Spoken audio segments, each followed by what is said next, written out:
잠시 쉬었으니까 다시 시작하겠습니다. 이제 13장 4절로부터입니다. 지금 생각보다는 좀 진행이 많이 늦어지고 있어요. 자, 그래도 이제 좀 자세해서 알 것은 알아야 되니까 꼭 짚고 넘어갈 것은 짚고 넘어가겠습니다. 지금 저 4절은 앞 시간에 읽긴 했는데요. 저녁 잡수시던 자리에서 일어나서 겉옷을 벗고 수건을 가져다가 허리에 두르고 이랬어요. 태에 물을 담아 제자들이 발을 씻기고 그 두르신 수건으로 씻기기를 시작하여 이렇게 이제 말씀이 이어지는데, 여기서 보면은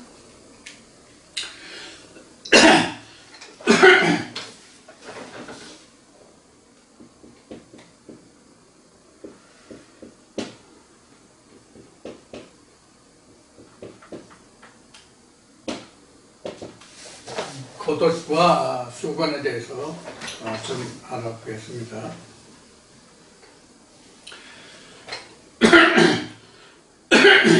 이 겉옷, 속옷은 요한계시록 할 때 이미 말씀드린 적이 있고 다른 영상에도 이에 대한 언급이 있죠. 이 옷에 대한 것은 이미 창세기 3장에서부터 옷이 나오죠. 사람이 처음에 해 입었던 것은 무화과 나무 잎으로 치마를 해 입었다가 나오고, 하나님이 가죽옷을 해 입었다는 그런 말씀이 가장 먼저 성경에 기록되는 옷의 정의입니다. 옷이라고 하는 것은 우리가 일상생활로 보면 예의를 갖추고 그 체면을 차리는 그런 것이 되지만은, 그것보다 실상은 그 몸을 보호하기 위한 보호장구죠. 보호장구가 바로 이제 옷입니다. 물론 그것이 이제 때와 장소에 따라서 환경에 따라서 어떤 옷을 입느냐가 바로 이제 예의에 관한 것이죠. 쉬운 예로 저는 지금 농촌에 있는데, 농촌에 일하면서 넥타이를 맨 종장을 하고 밭에 나가서 일한다고 하면 이것도 격식에 맞지 않는 거고, 격식에 맞지 않는다는 얘기는 곧 예의가 아닌 것이죠. 그런데 장례식장이나 결혼식장이나 어떤 축하연에 땀 냄새가 푹푹 나는 어떤 그 일상 일하는 그 일복을 입고 나가도 이것도 격식에 맞지 않고, 그래서 예의에 어긋나는 것이죠. 이렇게 이제 옷을 보면 그렇게 이제 우리가 일상생활로는 설명할 수 있겠는데, 성경에서는 이 옷이라는 것이 무엇을 얘기하는 옷이라는 것이 어떤 의미로 쓰이는지를 우리가 좀 알아본다면, 옷이라고 하는 것은 뭐냐면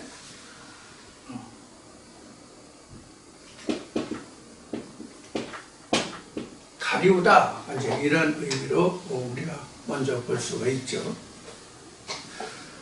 가리우다라는 말 반면은 뭐냐면 드러내다, 이런 의미로 이 옷 속에는 들어있어요. 자, 가리우다라는 얘기는 창세기 3장 같은 경우를 보면 죄에 대해서죠. 그렇죠? 그래서 무화과 나무 잎으로 치마를 해봤다. 무화과나무 잎으로 치마를 해봤다는 창세기 2장이 나오네요. 창세기 2장에. 그래서 죄를 가리우려고 그 옷을 해입은 게 그 무화과 나무 잎으로 만든 치마죠. 그럼 드러내다 의미는 죄는 감추어지는 거고, 드러내다는 것은 뭘 드러내냐면 하나님의 의를 드러내는 옷이 되죠. 그래서 이사야 61장인가 보면은 하나님의 의의 겉옷 이렇게 나오죠. 그래서 하나님의 의의 겉옷이 나오기 때문에 이것을 하나님이 모세를 통해서 시내산에서 계명을 주신 다음에 그 계명에서 하나님을 섬기는 자가 나왔죠. 섬기는 자가 나오는데 그게 가장 먼저 섬기는 자가 누구를 세웠냐면 아론을 세웠죠. 모세의 형 아론을 세웠죠. 그래서 아론에게 입힌 옷이 자세하게 설명이 됩니다. 그래서 출애굽기 보면은 그 아론의 옷을 어떻게 만드는지 레위기나 이런 데 말씀을 보면 자세히 나오죠. 그래서 여기 그 이야기는 그런 하나님이 지어주신 옷은 드러내다입니다. 그래서 이 드러내다의 옷이 하나님인데 여기서 가장 먼저 나온 것이 하나님이 그 옷을 입은데 가죽 옷이죠. 이 가죽 옷을 생각하면 됩니다. 그런데 이 옷이라고 하는 것이 지금 말씀드린 것이 하나님의 의의 겉옷 이렇게 했잖아요. 그래서 당시에 아론이 입었던 이 옷을 히마티온 이렇게 얘기합니다. 히마티온. 그런데 하나님이 창세기 3장에서 아담에게 입힌 옷이 그 가죽 옷인데 이것은 이제 키톤입니다. 그래서 요 히마티온과 키톤은 히마티온이 겉옷이라면 키톤은 속옷입니다. 뒤에 가서 다시 이제 나올 것 같은데 이렇게 되어 있습니다. 그래서 여기서 옷을 벗었다고 하는 얘기는 예수가 지금 히마티온을 벗었다는 얘기거든요. 히마티온을 벗었다는 얘기는 예수로 보면 뭐를 드러낸 거예요? 키톤. 예수의 실상을 드러낸 거예요. 예수의 실상을 드러낸 거라고. 여기서부터 앞에 설명한 2절에 설명한 13절 2절에 설명한 예수가 자기 사람들을 끝까지 사랑하셨다는 그 의미가 이제 여기서부터 설명이 되는 거예요. 그래서 겉옷을 벗고 예수가 실제로 그 내면적으로 하나님의 그 의로서 제자들을 사랑하셨다는 의미로 여기서 설명하고 있는 것이 겉옷을 벗고 수건을 허리에 둘렀다는 얘기예요. 자, 그러면 우리가 수건으로 허리를 동였다 그랬는데 수건은 뭐냐면 율법이에요. 율법이 이제 고린도후서 보면은 오늘날까지도 율법을 대할 때 아직도 수건이 벗겨지지 않아서 그 수건을 쓴 채로 우리가 율법을 대하는데 이 수건은 예수 그리스도에 보면 벗겨지라는 말씀이 나오잖아요. 그래서 이 수건은 곧 율법의 상징입니다. 그래서 모세가 이스라엘 백성들 앞에 나갈 때에는 모세가 어떻게 나갔어요? 수건을 쓰고 나갔죠. 이스라엘 백성들 나갈 때는. 그리고 다시 하나님의 성소 들어서 하나님을 대면할 때는 수건을 벗고 들어갔다라고 설명하고 있죠. 자, 그것을 우리가 설명하면은 새롭게 설명하기를 이스라엘 백성들이 모세 입에서 나오는 하나님의 말씀을 주목하는 것이 아니라 모세의 얼굴이 너무 광채가 나므로 하나님 말씀에 주목하지 않고 썩어질 모세를 주목했기 때문에 수건을 둘렀다라는 설명이 나와요. 그래서 수건은 바로 율법을 의미합니다. 그 다음에 허리라고 하는 것은 뭐냐면 힘의 원천을 얘기하는 거예요. 사람이 백굽동물, 척추동물 중에서 사람만이 직립보행을 하죠. 사람만이 직립보행을 해요. 나머지는 다 네 발로 엎드려서 다니잖아요. 사람만 직립보행을 한단 말이에요. 이 직립보행을 하는 이 동물 중에서 사람뿐이 없는데 이 동물의 힘이 어디냐면 허리예요. 허리예요. 그러면 율법을 허리에 동이고 하나님이 실제 예수의 실체를 드러냈다의 의미로 지금 예수가 겉옷을 벗고 수건을 허리에 두르고 제자들을 발을 씻겼다. 이렇게 발 씻기는 사람이 나오니까 발을 씻겼다는 얘기입니다. 그럼 이제 어떤 뜻인지 여러분 충분히 아시겠죠? 지금 예수가 하는 상황이 뭔지 아시겠죠? 바로 이런 그 장면을 여러분들이 염두에 두시면 돼요. 그래서 5절 보면 이에 대하여 물을 담아 제자들이 발을 씻기시고 그 두르신 수건으로 씻기기를 시작하여 이렇게 되잖아요.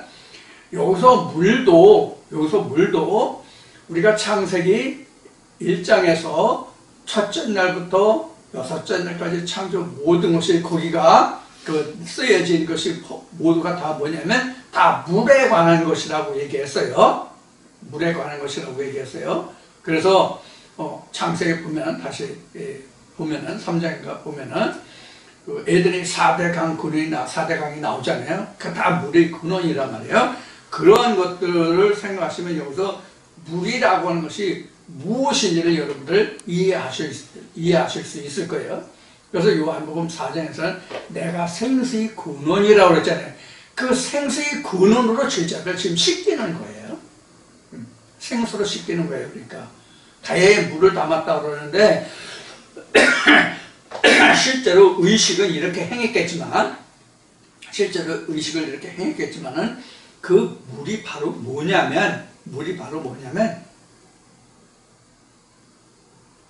그 예수가 요한복음 4장에 보면 생수의 물, 예수의 말씀으로 씻겼다는 뜻이에요. 결국은. 그러면 이 그 대야는 그 물을 담는 그릇이니까 이 대야를 말하면 곧 우리 마음이 되겠죠. 이 마음에 그 말씀을 담아야 지금은 그 말씀으로 내가 씻음을 받을 수가 있겠죠. 자, 6절에 시몬 베드로에게 이르시니 가로되 주여 주께서 내 발을 씻기시나이까. 예수께서 대답하여 가르치되 나의 하는 것을 내가 이제는 알지 못하나 이후에는 알리라. 이렇게 써요. 자, 예수가 베드로의 발을 씻으려고 하니까 베드로가 내 발은 절대로 씻길 수 없다는 얘기를 하는 거죠.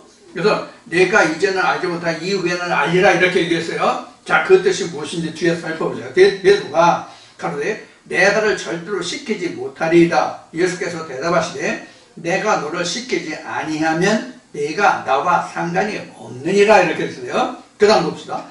시몬 베드로가 가로되 주여 내 발뿐 아니라 손과 머리도 씻겨 주옵소서. 예수께서 가르치되 이미 목욕한 자는 발밖에 씻을 필요가 없느니라. 온 몸이 깨끗하니라. 너희가 깨끗하나 다는 아니니라 하시니 이는 자기를 팔 자가 누구인지 아심이라. 그러므로 다는 깨끗이 아니하다 하시니라. 이렇게 했어요. 자, 그러면은 여기서 발을 씻겼다고 그랬어요.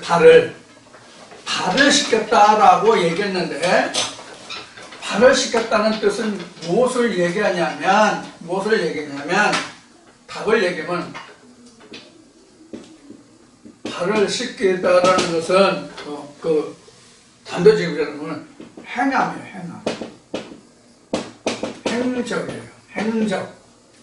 좀 글씨 행함.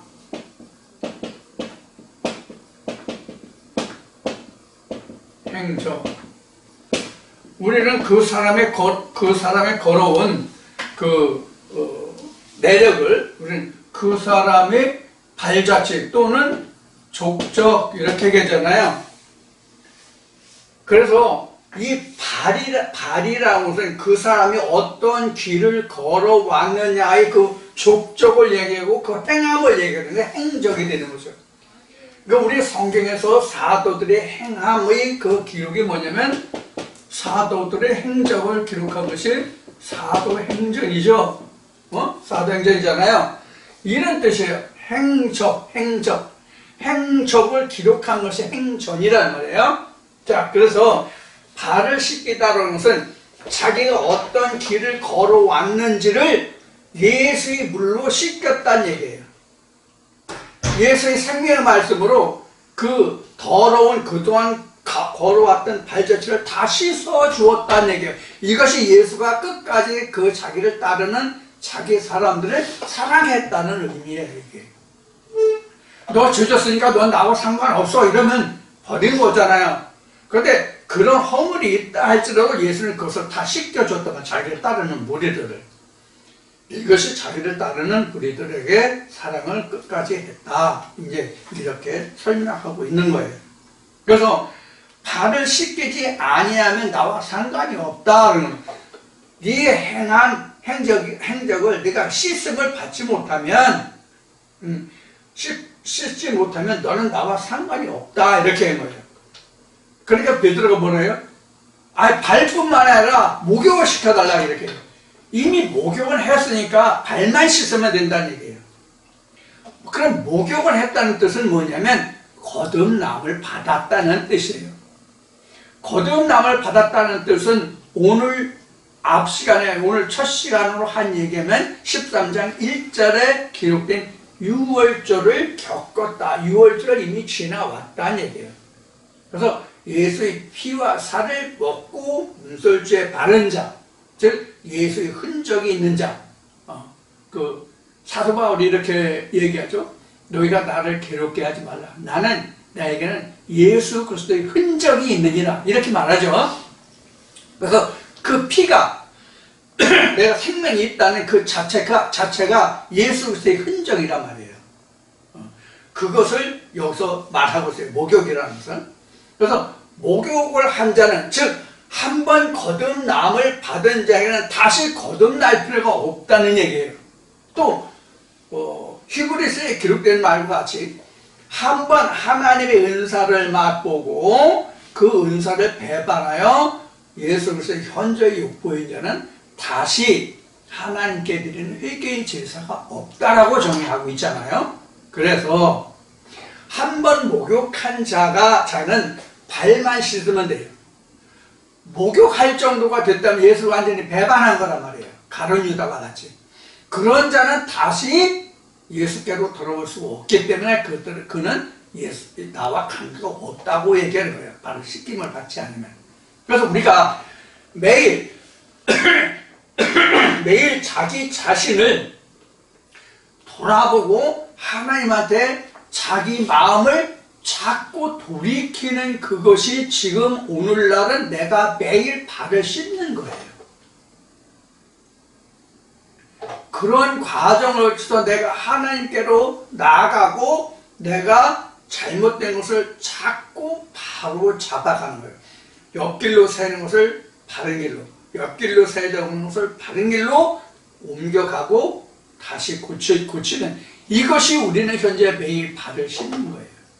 근데 우리는 매일 발을 씻지 않으면 안 돼요. 매일 발을 씻지 않으면 안 돼요. 그렇지 않으면 내가 살아있는 증거가 없는 거예요. 여기 기록된 바와 같이 발을 씻김 같이 하면 살아있는 증거가 없는 거예요. 그래서 우리는 항상 예수 그리스도의 말씀이, 진리의 말씀이 우리에게 그래서 필요해요. 그래서 다른 말씀에 보면은 아플 때는 어떻게 하고, 시간이 날 때는 어떻게 하고, 그런 말씀이 있죠? 장로를 불러서 기도해라, 기쁠 때는 찬송해라, 이런 말씀이 있잖아요? 바로 그런 거를 얘기하는, 그게 바로 내가 매일 발을 씻는 거예요. 그러니까 내가 항상 하나님의 말씀으로 고침을 받는 그런 과정을 여기서 발을 씻는다, 이렇게 기록이 된 거예요. 그래서 이렇게 내가 매일 발을 씻음으로써 각자의 행전이 기록이 되는 거예요. 내가 날마다 어떻게 씻었느냐가 거듭난 자로서 내가 매일 발을 어떻게 씻느냐가 자기의 행전이 된단 말이에요. 자기의 행전이 된단 말이에요. 이것이 나중에 뭐냐면 자기의 상급이에요. 행전이 상급이에요. 그 한 일들 한 대로 갚아준다라고 돼 있잖아요. 내가 행한 대로 갚아준다고 돼 있잖아요. 그 행함이 바로 뭐냐면 행전이잖아요.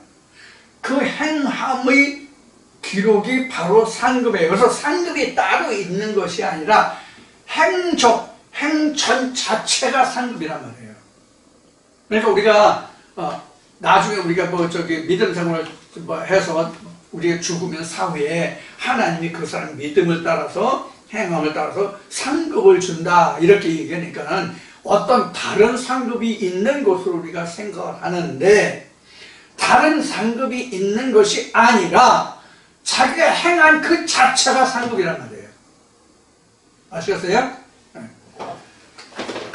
이렇게 얘기하면 또 일단은 죽으면 하나님한테 밥상을 받을지 책상을 받을지 그런 생각을 했는데, 그럼 아무것도 그럼 받는 게 없네? 내가 행한 게 상급이네? 이렇게 해서 또 허무하다, 이러면 뭐 하나님을 믿나? 이렇게 또 생각하실 분이 없지 않아 계실지 모르겠어요. 그런데 그 상급은 성경에 기록된 대로 좋게 비교할 수가 없어요. 그 어느 바다도 좋게 비교할 수가 없어요. 그러니까 여러분들 그런 생각은 안 하시면 좋겠습니다. 자, 그럼 이제 지금 그 뒷부분은 10절까지는 지금 설명한 거예요. 10절까지인가? 11절까지인가? 11절까지는 설명한 거예요. 그래서 우리는 목욕을 했다는 것은 이미 거듭남을 받았다는 얘기예요. 그럼 목욕을 왜 했어요? 목욕을 왜 했어요? 우리가 죄 가운데 있었잖아요. 사망 가운데 있었잖아요. 사망 가운데서 나온 그 자체가 목욕한 거예요. 그러니까 유월절을 겪은 것이 바로 목욕했다고 앞에 설명을 드렸잖아요. 바로 그런 의미예요.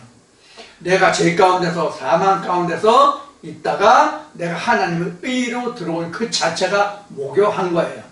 그러면 목욕을 우리 인생에서는 실생활에서는 목욕을 우리가 수시로 하잖아요. 저 같은 경우는 이제 더운 여름 같은 경우는 하루에 2번, 3번, 몇 번 할 때도 있단 말이에요. 잠깐만 밖에 나갔다 오면 땀투성이, 흙투성이 되니까 씻을 수밖에 없어요. 자, 일상생활에서 이렇게 목욕을 우리가 수시로 하지만 성경에서 말하는 목욕은 한 번뿐이 없다. 그러나 발을 씻는 것은 매일 항상 해야 된다. 이런 말씀입니다.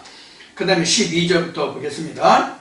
저희 발을 씻게 신 후에 옷을 입으시고 다시 앉아 저에게 이르시되 내가 너에게 행한 것을 너희가 아느냐, 이렇게 말씀해요. 그러니까 여기에서 지금 예수가 이 행한 일이 왜 했다, 왜 내가 이런 일을 했는가 하는 것에 대한 설명을 지금 하고 있어요. 13절 보겠습니다.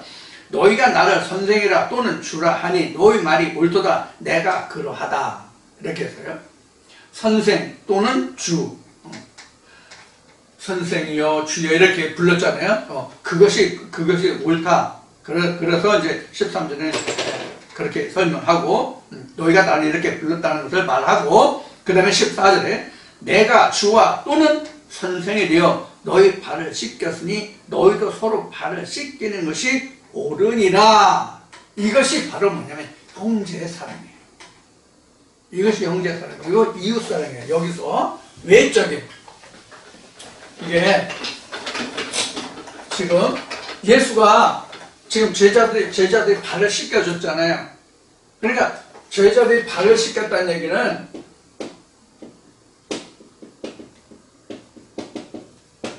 이거는 허물을 사함이란 말이에요.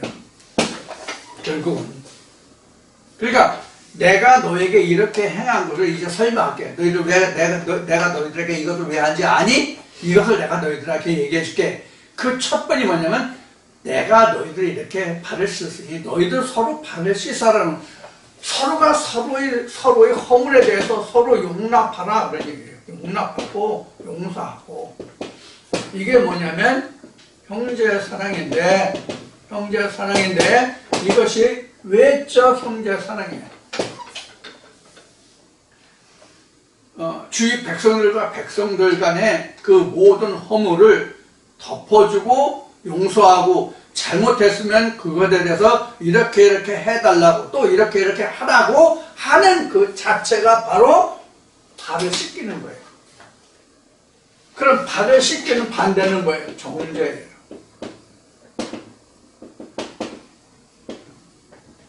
정죄는 죄를 정하는 거예요. 너 이렇게 해서 잘못했어. 너 이렇게 해서 잘못했어. 네가 하나님을 믿으면서, 네가 하나님을 뭐라면서, 네가 뭐 한다면서, 네가 그렇게 할 수 있어? 이런 발을 씻기는 게 아니에요.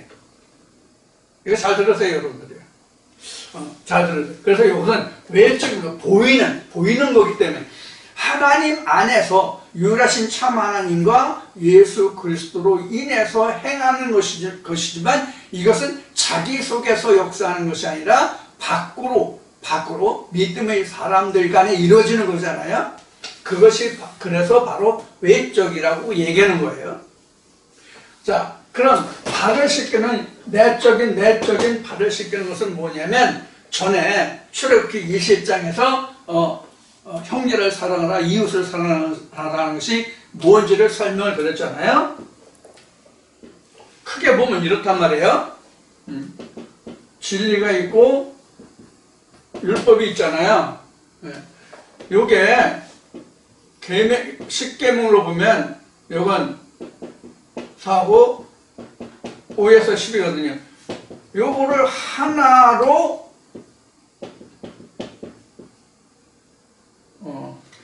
만드는 것, 이것을 형제 사랑이라고 해서 이것이 내적 사랑이에요. 이것이 나로 보면은 소마와 피우뉴마가 하나 되는 과정이거든요. 그래서 가장 먼저 큰 것은 요것이 하나가 됐을 때에 요런 사람들끼리 외적인 것이 바로 이거란 말이에요. 예수가 행한 것이. 그래서 자기 사람들 이랬단 말이에요. 여기서도 이 둘이 다 이루어져야만 우리가 하나님 안에서 온전한 거예요. 그러니까 우리가 진리로 하나님 말씀으로 같이 되는 사람들은 서로 물고 먹으면 안 돼요. 서로 물고 먹으면 안 된다고. 이런 것을 여기서 지금 우리가 읽을 수 있어야 돼요. 그래서 여기서 말하는 15절인데 내가 너에게 행한 것 같이 너희도 행하게 하려 본을 보였노라. 이렇게 했어요. 내가 하나님의 아들로 너희가 나를 선생에다 주라 그러지만 선생이고 주지만은 내가 너희 허물을 나무라지 않고 발을 씻었잖냐. 내가 선생이고 주인데도 제자들의 발을 씻었는데 너희들은 너희끼리 서로 허물하고 나무라면 안 된다. 내가 너희를 사랑한 것 같이 너희도 사랑하라 이런 얘기예요. 자, 15절이 그렇고요. 그 다음에 16절 내가 진실로 너희에게 이르노니 종이 상전보다 크지 못하고 보냄을 받은 자가 보낸 자보다 크지 못하니 너희가 이것을 알고 행하면 복이 있으리라. 이것은 뭐냐면 나는 하나님으로부터 보냄을 받은 자고 너희는 나에게 택함을 받은 자란 말이에요. 그럼 결국은 예수와 제자들을 놓고 보면 지금 앞에서 주다 선생이다 하는 말과 같이 지금 예수는 상전이고 제자들은 종이라는 얘기와 같은 맥락으로 얘기하는 거거든요. 그렇잖아요? 그래서 지금 종이 주인에게 씻음을 받는단 말이에요. 용서함을 받는단 말이에요. 자, 그 관계를 지금 설명하는 것이 보낸 자와 보냄을 받은 자예요. 보냄을 받은 자와 보낸 자예요. 그럼 예수는 보낸 자고 제자들은 보냄을 받은 자가 또 되죠. 이제 종속 관계로 이야기하면 바로 그러한 관계로 예수가 내가 너에게 이렇게 한 것이 이러이러한 상관관계와 같이 너희도 생각해서 너희도 그렇게 하라는 얘기예요. 즉 하나님이 너희 발을 씻어 주었으니 너희도 너희 발을 씻어 주어라 이런 얘기가 되죠. 쉬운 얘기로 한마디로 표현하면 내가 너희들이 발을 씻어 줬는데 내가 너희 죄와 허물을 씻어서 너희를 구원시키는데 너희는 너희들끼리 물고 먹을 수 있냐? 이런 얘기도 되고요. 이거 무서운 얘기입니다. 자, 그렇게 하는 자가 이제 17절에 너희가 이것을 알고 행하면 복이 있다. 이렇게 행하면 복이 있다. 그러니까 하나님을 믿는 모든 사람은 하나님보다 크지 못하다는 얘기예요. 응? 아무리 커도 하나님보다 크지 못하다. 그래서 예수도 요한계시록에서 사도 요한이 절하려고 하니까 나에게 절하지 말라. 나는 너와 같이 된 형제라. 하나님께 절해라. 하나님께만 경배해라. 이런 말씀이 나오죠. 이 같은 얘기예요. 자, 그래서 18절 보면 내가 너희를 다 가리켜 말하는 것이 아니라 내가 나의 택한 자들이 누구인지 아니라 그러나 내 떡을 먹는 자가 내게 발꿈치를 들었다 한 성경을 응하게 하려는 것입니다. 이렇게. 자, 여기서 이제 배반을 얘기하고 있는데 여기서 발꿈치를 들었다는 얘기는 배반이거든요. 배반을 하고 있는 건데 이 발꿈치라고 하는 것은 창세기 보면은 뱀이 발꿈치를 물었다고 돼 있잖아요. 그것을 여러분들이 기억하시면 좋겠어요. 그래서 이것이 바로 성경을 응하게 하려는 것이라 이렇게 나왔어요. 자, 우리가 여기서 생각해 볼 것이 뭐가 있냐면 2000년 전 유대 땅에서는 오늘날 같이 뭐 라디오가 있어요? 아니면 TV가 있어요? 인터넷이 있어요? 유튜브가 있어요? 뭐가 있어요? 아무것도 없죠.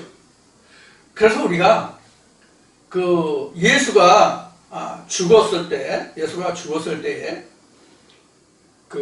예수의 제자들이 엠마오로 가면서 예수 이야기를 했잖아요. 근데 엠마오로 가는 사람이 예수에 관해서 얘기할 때 관할 때 그 상대방이 그것을 보니까 너는 도대체 이스라엘 사람으로서 이러한 일이 아니보다 이런 이야기들이 나오잖아요. 근데 그때는 이런 이야기가 가능할 수 있어요. 왜냐하면 얼굴을 모르니까. 그래서 예수가 잡힐 때에도 우리가 복음서를 보면은 예수가 누군지 예수의 말은 들었지만 예수의 얼굴을 모르니까 예수의 얼굴이 오늘날 같은 드러나지 않으니까 우리가 일시조선 같은 때에는 우리가 몽타주를 이제 그려서 그 방을 붙여가지고 범인을 이제 잡고 했죠. 이제 그런 것에 의해서 하기 때문에 아는 사람도 있고 사진을 보는 것과 몽타주를 보는 것과는 또 실물을 보고 얼른 알아보기가 차이가 많이 나죠. 자, 그런 상태에서 즉 아무런 상대방에서 예수에 대해서 매개체가 없어서 예수의 실체를 알 수 없는 때에는 엠마오로 가는 제자들의 이야기와 같은 그런 상황이 벌어질 수 있단 말이에요. 응? 일어나는 그때 당시에 일어난 일을 못 들은 사람도 있고 들은 사람도 있고 본 사람은 예수로 알지만 보지 못한 사람은 예수라는 말은 들었어도 얼굴을 모르니까 누가 예수인지 모르니까 잡아오라고 그래도 제사장들이 잡아오라고 했어도 잡지를 못했단 말이에요. 그 대표적인 예가 예수를 판 가룟 유다가 예수의 자리에서 저 사람이 예수다라는 것을 가르쳐서 로마 군정들이 예수를 잡는 장면이 나오잖아요.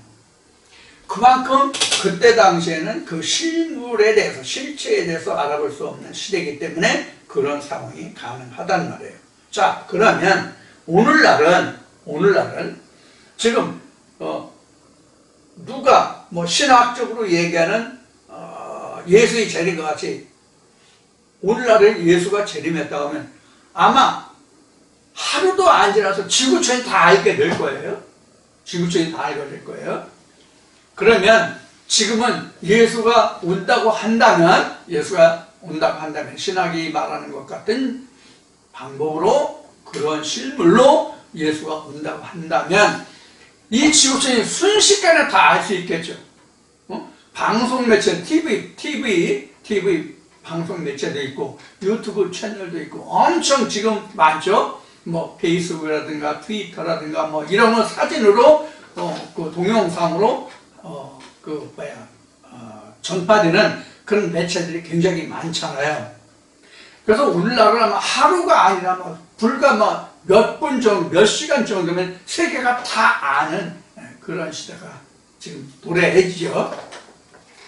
자, 그러고 보면은 지금 여기서 말하는 택한 자들과 또 그의 보내자는가 이런 것을 우리가 판단하기가 굉장히 쉬울 텐데 그러한 형식이 아니기 때문에 하나님은 이렇게 어떤 실제 인물을 놓고 역사하는 것이 아니라 말씀을 놓고 역사하기 때문에 사람이 주다 그리스도라고 말할 수 없는 이 시대이기 때문에 지금은 그것이 어렵다는 얘기예요. 물론 신학으로는 2000년 유대 땅에 어떤 그 예수가 다시 올 것으로 말하죠. 그렇지만 그런 것이 아니기 때문에 오늘날은 이것을 판단하기가 굉장히 어렵다. 그런 얘기입니다. 그래서 성경을 응하게 하려는 것이라고 지금 18절에 지금 맺어고 있어요. 이 성경에 응할 것이라고 하는 이야기는 지금 구약 때에 이루어졌던 그 지금 말씀을 놓고 이야기하죠. 그래서 지금 요한복음 17장에도 뭐 이제 이 말씀이 다시 이제 나올 텐데 이러한 것들이 지금 우리가 그 보는 말씀들이 그 요지예요. 자, 그래서 우리가 지금 발을 씻긴다고 하는 것은 이러한 이야기다 하는 것을 쭉 말씀을 드렸고 그것이 지금 어떤 것이다 하는 것이 나왔고 왜 이렇게 하는 것인지 내가 본을 배우는 것이 무슨 이유다 하는 것을 지금 설명한 말씀이 지금 몇 절까지 왔어요? 20절까지잖아요. 내가 진실로 너에게 이르노니 나의 보낸 자를 영접하는 자는 나를 영접하는 것이요 나를 영접하는 자는 나를 보내신 이를 영접하는 것이니라. 그러니까 예수를 영접하는 것은 그 보내신 자를 영접하는 것이고 내가 예수가 보낸 자를 영접하는 것은 예수를 영접하는 것인데 그것도 나를 보내신 이를 영접하는 것이고 결국 같은 말이죠. 둘러치나 매치나 뭐 엎어지기는 넘어지기는 마찬가지라는 말과 같이 같은 이야기란 말이에요. 그러면 하나님의 보내신 자는 예수고 예수가 보낸 자는 예수의 제자들이잖아 결국은요. 그러면 누구를 영접하든지 간에 결론적으로는 결과적으로는 하나님을 영접하는 것이다 이런 이야기죠. 자, 그러면 우리가 앞에도 이제 이 얘기 때문에 그 실제 인물을 이야기한 건데 오늘날은 지금 예수가 왔다고 하면 영접을 어떻게 할 것이라는 것을 좀 보겠습니다.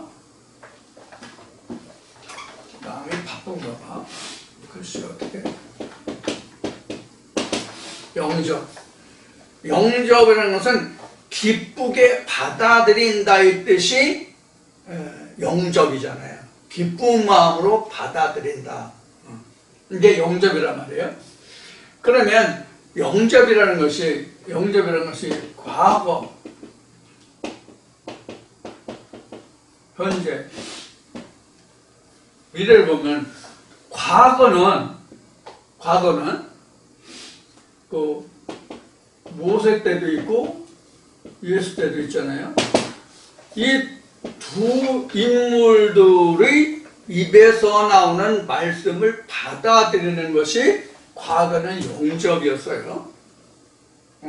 과거에는. 근데 현재는 이제 뒤에 이제 그 요한복음 14장부터 이제 공부하셔서 나오게 되면 현재는 지금 하나님이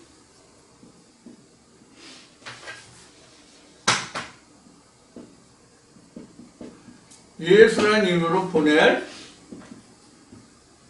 성령으로 영접한다고 해요.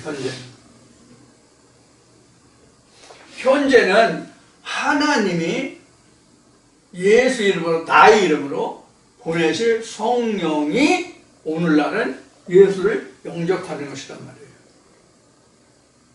무슨 뜻인지 이해하시겠죠? 그래서 지금은 이렇게 된 거예요. 그러면 이 지금 현재라고 했는데 실제로 이러한 일이 있었던 때가 언제부터서요? 과거 오순절부터 이렇게 됐단 말이에요. 지난 날에는 모세를 통해서 예수를 통해서 우리가 하나님을 영접하고 예수를 영접했어요. 그래서 이것이 구약과 신약으로 구분이 됐잖아요. 지난날의 역사는. 지난날의 역사는 이렇게 됐는데, 지금 현재로는 지금 하나님과 예수를, 성령을 이렇게 영접한다 그래요. 그러면 이 하나님과 예수와 성령인데, 이것이 앞 시간에 얘기했고, 이것이 로고스고, 이것이 레마잖아요.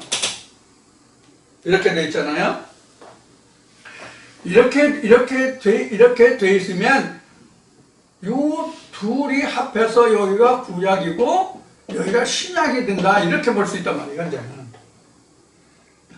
그러니까 현재는 로고스가 성경이니까, 말씀이니까, 오늘날은 성경 전체가 다 율법이다, 구약이다, 이렇게 말할 수 있단 말이에요. 그래서 제 블로그에도 있지만은,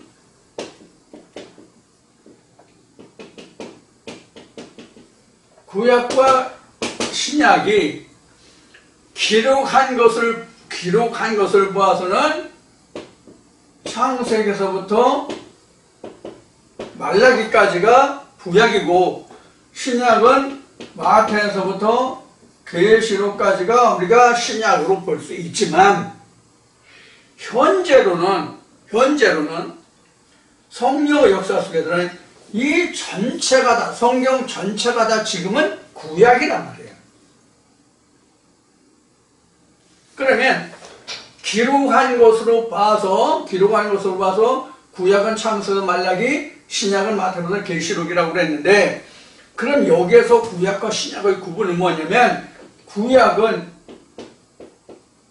예언, 계시였다면, 구약은 예언과 계시였다면, 신약은 성취물이란 말이에요. 즉 완성이란 말이에요. 이해가 됐죠? 그런 의미에서 현재 우리에게 오순절 이후에 특히 현재 신약이 기록상의 신약이 현재 우리에게 주어진 이 시대부터는 성경 전체가 구약이 된다고. 왜? 아직 내가 성취하지 않았으니까, 완성하지 못했으니까. 이런 의미에서 현재는 구약과 신약이 구분되어야 한다, 이런 얘기예요. 우리가 보는 구약과 신약이 바로 그러한 관계로 기록되어 있기 때문에, 오늘날 우리에게 있어서는, 오늘날 현재 우리에게 있어서는 하나님의 성경 자체가 우리에게 완성된 게 아니잖아요. 아무것도 모르잖아요. 아무것도 모르는 상태에 있기 때문에 이건 다 구약이란 말이에요. 성취가 되지 않았기 때문에, 완성이 안 됐기 때문에. 그래서 완성된 말씀, 성취된 말씀, 내가 깨달아서 내가 행하고 이루어진 말씀은 내게 신약이 되겠지만, 그렇지 않은 말씀에 관해서는 그 모든 것이 다 구약이란 말이에요. 아직 성취되지 않은 말씀이란 말이에요. 그래서 우리는 현재는 성경 전체가 다 구약이 되고 율법이 되고, 내가 그 말씀을 깨달아서 안 것만 신약이 된다. 그러면 현재 우리에게 이 신약이라고, 현재 우리에게 신약이라고 하는 얘기는 각자에게 있어서 무엇이냐면 바로 행전이 돼요. 우리에게는 각자의 행전이 된다고, 행한 기록물이 된다고. 현재 우리에게는, 성령에서는. 그럼 앞으로 미래는 똑같다.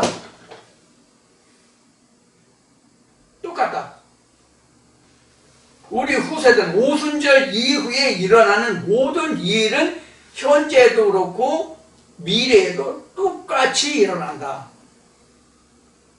자, 여기서 중요한 게 하나 있죠. 뭐가 있습니까? 예수의 재림에 대한 문제가 여기서 나와요. 여기서 우리가 한 단계만 더, 조금만 더 우리가 생각의 포인트를 조금만 바꾸면 여기서 예수의 재림의 문제가 나온다고. 예수의 재림이 현재 신학에서 말하는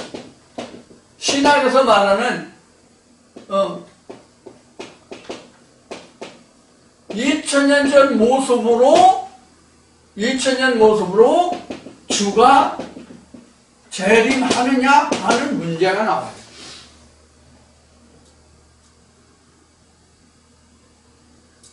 여기서 재림이라는 말이 나왔으니까, 그러면은 재림이라는 말이 나왔으니까 우리가 여기서 생각할 게 뭐냐면, 재림은 여건이에요. 재림은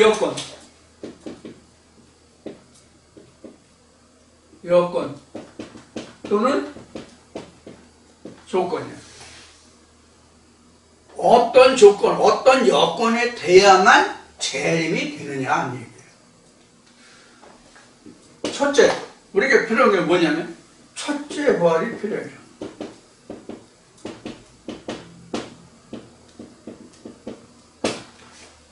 첫째 부활이 필요하다고.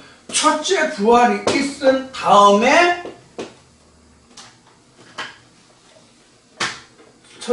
있은 다음에 주의 재림이다. 그러니까 이것이 뭐예요? 출임이죠, 결국은요. 첫째 부활이 주의 출임이란 말이에요. 그럼 주의 출임 때에 누가 살아요? 예수가 살아요? 내가 살아요? 예수가 살거든요. 출임은 예수의 출임이에요. 주의 재림은 그럼 뭐예요? 주의 재림은 내가 삶이에요. 내가 삶.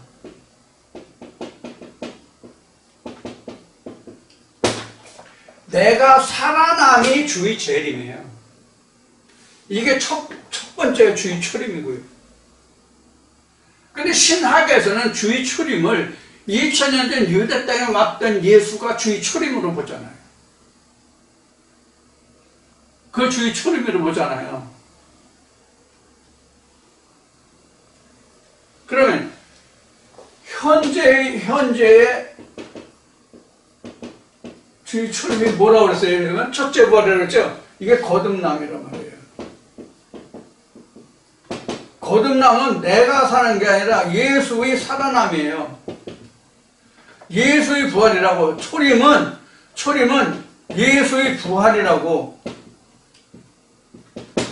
초림은 예수의 부활이라고. 예수가 내게 살아와야만 내가 거기에 붙은 자가 돼서 살아난다고. 사도 바울이 증거한 것이 맨 처음은 예수의 살아남이고, 그다음에 거기에 붙은 자, 강림할 때 거기에 붙은 자고, 뭐 이런 식으로 이제 설명하고 있잖아요. 그래서 마태복음 27장에서도 보면은 예수가 먼저 무덤에서 나오고 예수에게 간 자들이 살아나는 그런 과정이 나오잖아요. 자, 마찬가지로 오늘날 이렇게 되는 거예요. 똑같이. 예수가 먼저 살아나는 것이 거듭남이요, 예수의 초림이에요. 그 다음에 예수가 와서 나를 살려준단 말이에요. 이게 이제 이 자세한 설명이 고린도전서 15장에서 설명하는 첫 아담과 마지막 아담의 관계예요. 이것이 요한계시록에서는 첫째 부활과 둘째 사망으로 기록하고 있어요. 첫째 부활이 있기 때문에 그 다음에 둘째 사망이 있는 거예요. 첫째 부활이 없으면 사망이 두 번째 올 둘째 사망이 있을 수가 없잖아요. 이런 관계를 우리가 머릿속에 이미 마음의 신비에 관념이 이렇게 박혀 있어야만 이 말씀들을 보면서 우리가 이것들을 전부 이런 거구나라고 꿰뚫을 수가 있어요. 관주가 된다고. 그래야만.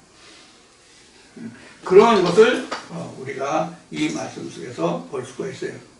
그래서 지금 영접하는 자까지 20절까지 지금 말씀을 드렸나요?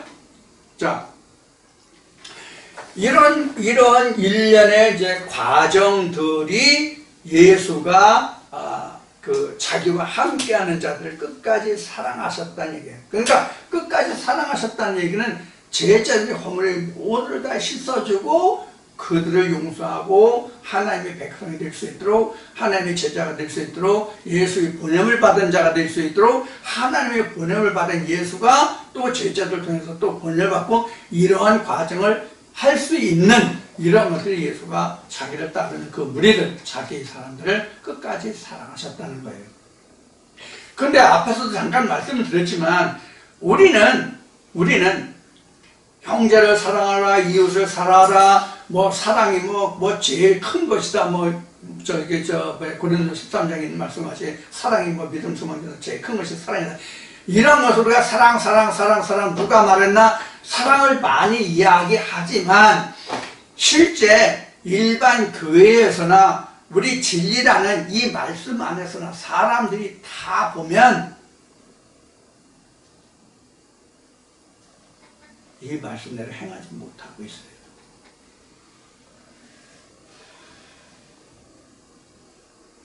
자기가 어떤 일을 행하고 있는지를 모르는 거예요. 그러니까 이 말씀대로 하고 있지 못하다고 하는 얘기는 예수로부터 내가 발의 씻김을 받지 못했다, 아니면 목욕을 아예 받지 못했다, 이런 뜻이 된단 말이에요. 목욕을 하지 못한 사람은 발 씻김이 있을 수가 없어요. 목욕을 한 사람만 발을 씻는다고 돼 있잖아요. 여기 지금 설명이요. 그러니까 물고 먹는 사람은 이 말씀을 듣는다고 할지라도 서로 이렇다 저렇다, 뭐 내가 옳으니 네가 옳으니, 네가 잘못하니 내가 잘못하니, 이렇게 하는 것은 우리가 목욕을 하지 못했고 발씻김을 받지 못했다는 얘기예요. 그러니까 거듭남을 받지 못했다는 얘기예요. 예수의 사랑이 아직 내게 미치지 못했다는 얘기란 말이에요. 간단히 한마디로 표현하면 예수가 끝까지 사랑하셨다는 이 사랑이 내게 있다면 정죄를 못하죠. 용서하고 용납하고 발을 씻어줘야죠. 세상 속담에 털어서 먼지 안 나는 사람 없다고 그랬어요. 털어서 먼지 안 나는 사람 없다고 그랬거든요. 그런데 우리 인간의 모든 마음이, 뭐 대표적인 것이 뭐 이데스라는 인간 자체지만, 남의 허물에 대해서는 지극히 아주 그냥 선명하게 면도날 같이 그냥 면도질을 해. 근데 자기 자신에 대해서는 무한히 아주 관대해. 이게 사람의 본심이거든요. 본심. 그래서 사람의 본심이거든요. 그래서 우리가 앞에서 그 발을 씻는다는 것이 또 마귀와 사탄에 대해서 하늘을 하늘의 것으로 말하느냐, 하늘을 땅의 것으로 말하느냐를 언급했는데 이와 같은 거예요. 자꾸 내 생각과 나의 뜻대로 사람의 예대로, 세상의 예대로 하면 땅에 끌려가는 겁니다. 이 말씀 안에 있다 할지라도. 우리가 지금 말하는 이 부분을 우리가 좀 깊이 생각할 필요가 있어요. 나는 아니고 너만 그렇다라는 예는 없다고 제가 항상 말씀드렸어요. 누구든지 다 그래요. 특히 그러한 마음을 가져야 하는 것은 지금 여기 예수가 제자들에게 말하마치 너희가 나를 선생이라 주라 하는데 네 말이 옳도다라고 말하면서 자기가 행한 이유를 말하잖아요. 내가 왜 이렇게 행하는지를 말하잖아요. 그러니까 가장 먼저 앞에 있는 사람이 이것을 실제로 솔선수범하고 모범을 보여야 돼요. 그런 의미에서는 가장 짐이 무겁고 할 일이 가장 많은 사람이 저 하나뿐이죠. 이렇게 말씀을 증거하는 사람이 저 하나뿐이니까 저보다 어깨가 무겁고 짐이 많은 사람이 없죠. 그렇게 보면. 그러니까 이거는 여러분들에게 이 말씀이 이러하다라고 말하고 있지만 실제 이 말씀에 대해서 가장 먼저 본을 보이고 행할 사람은 저 자신이라는 것을 여러분들에게 제가 말씀드리는 거예요.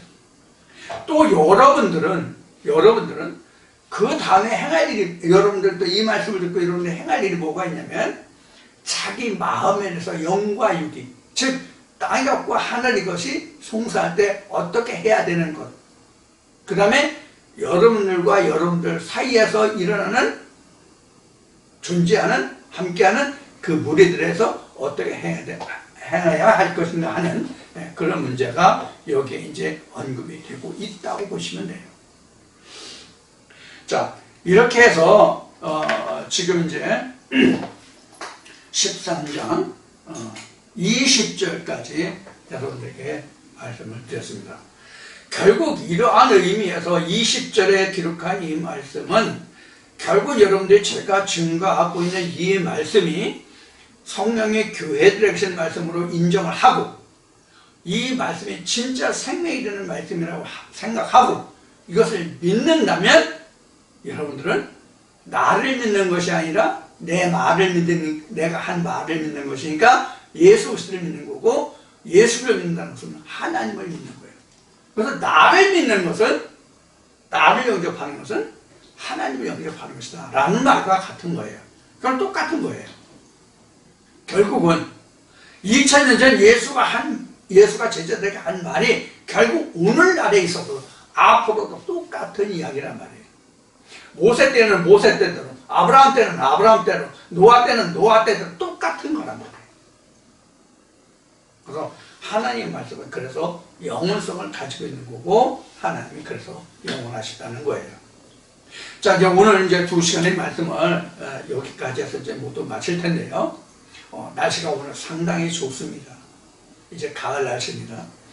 태풍이 10호, 11호가 이제 발생하고 있는 것 같은데, 태풍 11호가 한국에 영향을 줄 것이라고 하는 예보가 있는 것 같아요. 아직 시간이 있으니까 모르겠지만 9월 4일, 5일경이라고 하는 이야기가 있는데, 여러분들 이 좋은 날씨에 여러분들 건강 유의하시고 가을을 만끽하시고 건강한 모습으로 잘 지내시고 다음 주에 다시 뵙도록 하겠습니다. 그리고 나가시기 전에 추천 버튼을 꼭 눌러주시기를 부탁드리고 모든 말씀 마치고 다음 주에 다시 뵙겠습니다.